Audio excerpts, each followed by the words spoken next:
here. I just thought I'd get on and explain how to get on the public health system for those of you who are new and just considering either lap band surgery or gastric bypass. Now, my first thing I had to do was make an appointment with my local GP. Went and saw him. He ran some blood tests, sent me off for a glucose test, and not just your garden variety glucose test. This was the big 2-hour one, and it was hideous, but got through it and had to make an appointment to see him again. He would not give me my referral to see the surgeon at Box Hill Hospital until I went and did this and then went and saw him again. My glucose levels came back okay. My blood sugar levels came back okay, so no diabetes there, which he was quite surprised about. But my levels for, what's it called again? My cholesterol levels, sorry, they came back at around about 11 point something or other. It was over 11 anyway. And your cholesterol levels apparently are supposed to be around 2 to 3%.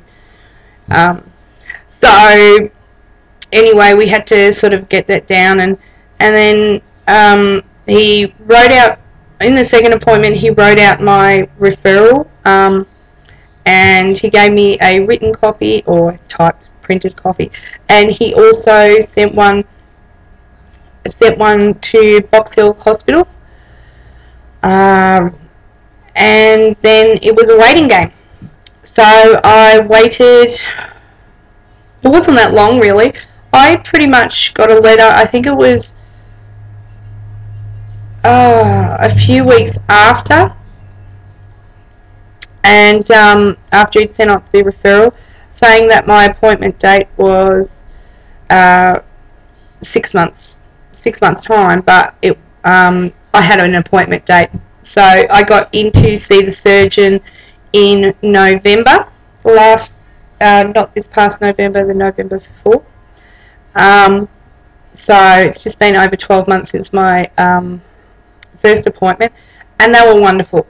I had to see not just the surgeon, I also had to see the dietitian, who informed me that coffee is not breakfast.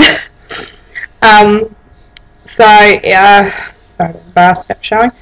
That coffee is not defined as breakfast, even though it has full cream milk in it, and milk is classed as a form of food for babies.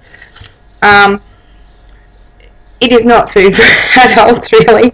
So I had to start changing my whole idea of eating, and I don't like breakfast, I'll be honest with you, but I'll try and have a piece of fruit or something. Now I will. But yeah, so I saw the surgeon, and he was fantastic, and he said to me, "Oh, okay, well, what did you want done? Lap band surgery or gastric bypass?" And I wasn't sure how to react to that, because he was asking me what I would like done. And he gave me the pros and cons, and he said to me, write down a list of all the things that, all the questions that you have in regards to the surgeries and that. And to that I sat down and just asked. I was supposed to bring back a list the next time I went in, but I'm pretty sure by the time he'd finished with me, he'd probably written in his books that don't expect a list, because she's pretty much covered everything, because I did my research before I went in. Anyway, so I saw him, and then I saw the dietitian and got my next appointment, and that was in July, this past July. So first appointment, first time I saw him was 2007. just over 12 months ago. Second time I saw him was in this past July 2008. And then when I saw him at the second appointment, I said to him, I really want the gastric bypass done, not just the lap band. And he thought I was a really good candidate because of my age and my outlook and so forth. Yeah, that was about it. So now I've got to wait.